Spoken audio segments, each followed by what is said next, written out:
Hi y'all, it's Freeze Cracked again. I got some airplane noise in the background and cars going by and stuff, but I thought I'd make another video because some people said the other one was helpful. And this time I'm going to work another kind of semi-problematic rock for a lot of people. What it was a large broken part of a Pedernales amoeba, a big fat rock from the Pedernales River. And when I was in the field, collecting it, I flattened it a little bit with a couple of hits, I guess. I do that sometimes so I don't have to carry as much stuff out of the field. But this big rounded kind of stuff is difficult for a lot of people. And I thought I'd show how I attack it, and then if things are working, I may actually go ahead and try and do multiple videos and finish a point out of it, I don't know. But at any rate, so you got a whole bunch of thickness to lose here, and you don't have a huge amount of width, and so I need to attack that. I've already kind of gotten it raised a little bit on this backside, but it isn't raised high enough to come back across here. So my challenge is to figure out how to work around this thing and get up on a corner or something somewhere and start being able to work the top part too, so I can get two flat surfaces and work them towards each other is the goal. I don't want a bunch of convexity or anything like that. I'm just going to try and get flat and work down. So anyway, there's one spot here that looks like I can run along this ridge and take off a fairly good amount with one hit. So I'm going to try that, and I'm going to support it in the back really strongly and then in the front with my leg. And what you can see happen there is it did tend to wrap a little bit, and overshots will wrap on you sometimes, but nonetheless, it took off quite a bit there, and it raised this end a little bit more. So I'm very close now to being able to shoot something back this other way. I'm going to talk a lot, and it'll take more video time, and I don't know,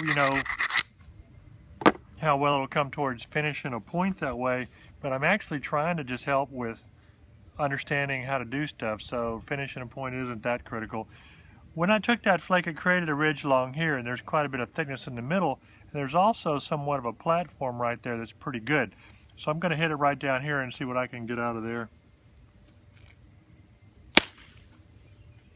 And basically that one didn't overshoot because this had a little rise to it, but it came all the way down to here, so that's not a bad little flake to have taken. I'm going to abrade here, and I'm going to hit another one right along here, and that ought to run pretty good. And it came all the way down and overshot. I don't know if you saw the end fly off of it that way, but it overshot down here, so I'm still trying to raise this up a little bit. I'm not in a rush to get onto this because I don't want to be climbing hills trying to go up that thing. I just need to keep bringing stuff up and get something up to it without losing anything that I want to keep. So at this point, actually I think I'll just do even one more along here. I'm going to just freehand this one, stick it in my leg, and hold it. And see, it kind of did the same thing, sort of like a little Buren flake came down there to there. And at this point, I'm actually to where I could knock down on this corner so I don't lose length or width, and I could shoot back across there, but I'm not going to do that quite yet. I'm going to hold it. I'm just going to knock across here. I don't like all this thickness right in here. Supporting it on the back real tight, got my hand against my leg, which gives my hand more mass to resist the hit, to make it run better. And that's a big old overshot. I don't know if you can see, but it not only overshot, but it wrapped kind of under there, and it took quite a bit of thickness off. And it really, I mean, the big billet helps with the mass, but the artificial increasing the mass with your tight support to where this rock feels like it weighs, 50 pounds or 70 pounds with your leg weight and your hand weight and all this, the resistance, helps those flakes do big things too. Okay, maybe I'm talking too much. I haven't figured out yet. What do I want to do here? I think I'll come back the other way on this face. And there's thickness here. I'll just cut back in through here and take some of that off. And then I think I'll actually hit there too and try and come through there a little bit. But let me do this one first. Hand on the back of the leg. Not enough power. Regrind.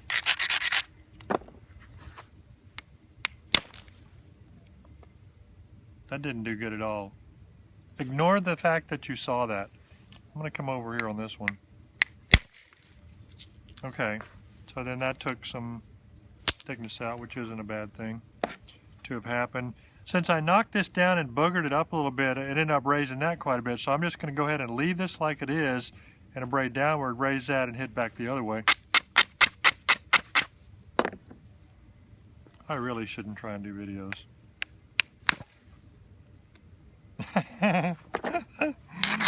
It's going to be a how not to video before it's over with.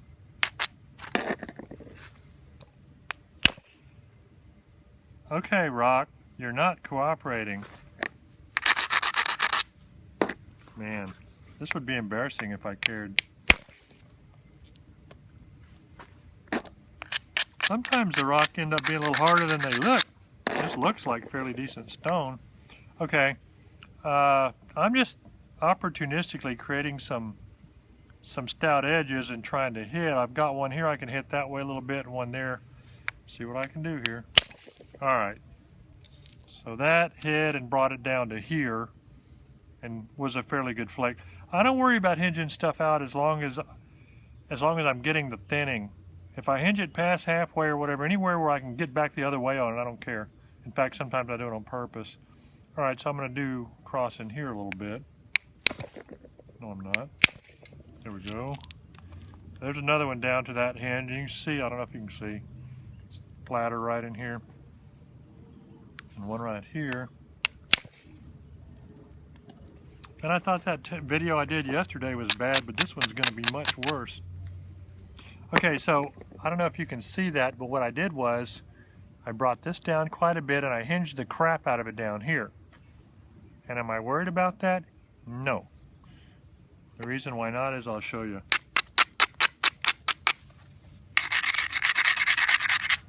You gotta grind the piss out of Cortex. This is not the bad kind of chalky Cortex, but still. So all I really did there was I ground that pretty good, and this is not a great platform because it's really almost at the center line. But what I'm going to do is I'm going to hit not at a super inward angle. I'm just going to try and cut those off.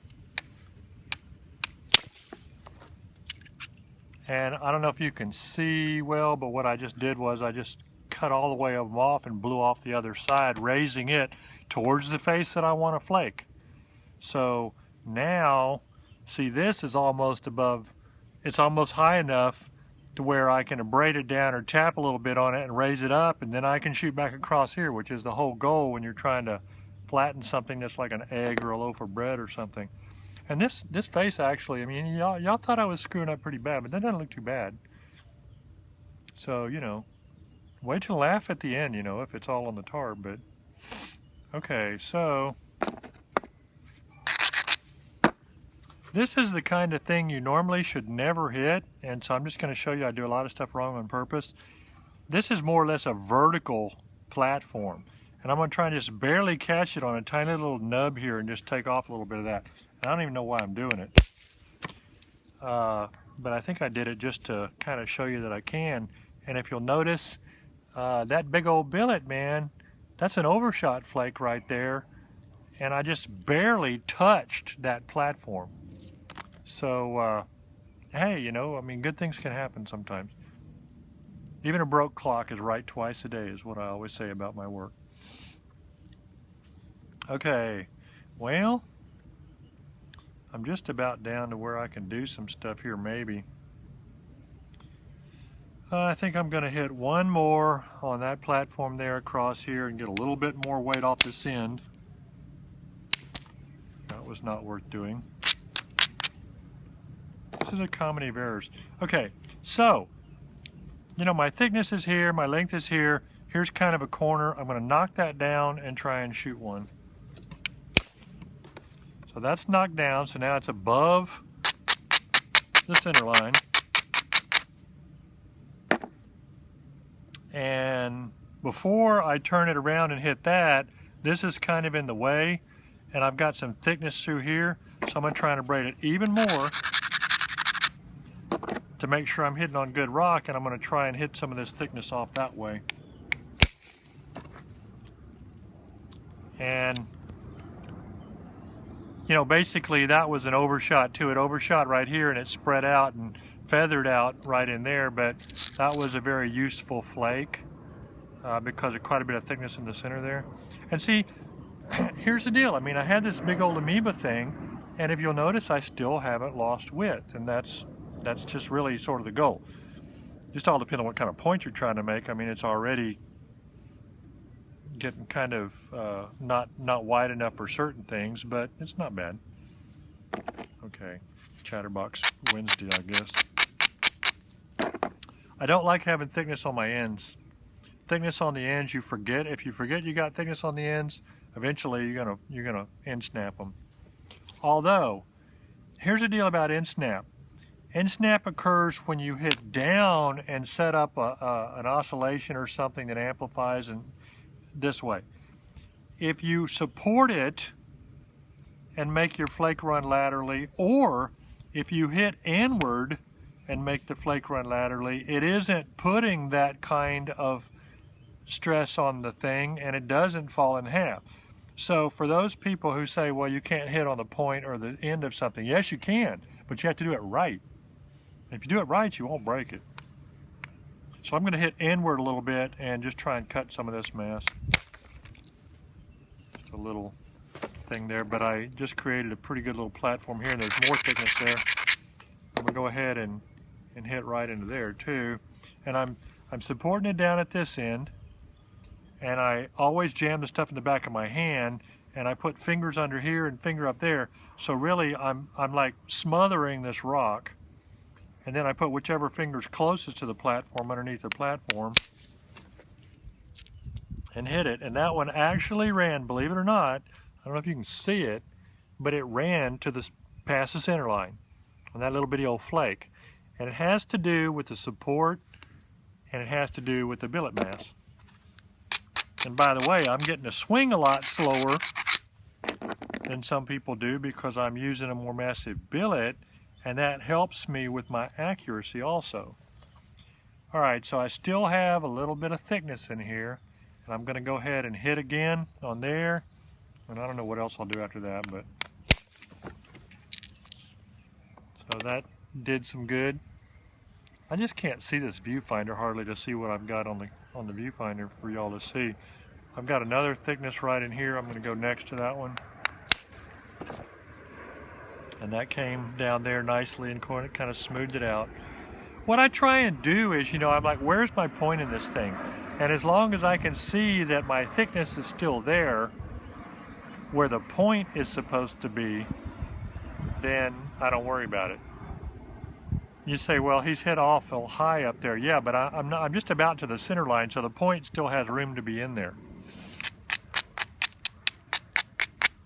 And if you're not good at visualizing where your point is in there, I don't know what to tell you, because if you can't see it in there, you can't get it out. Well,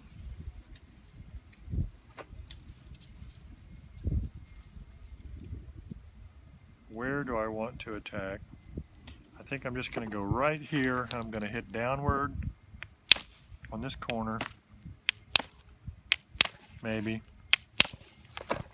Go downward on that corner, and then let's bring it up and see what we got.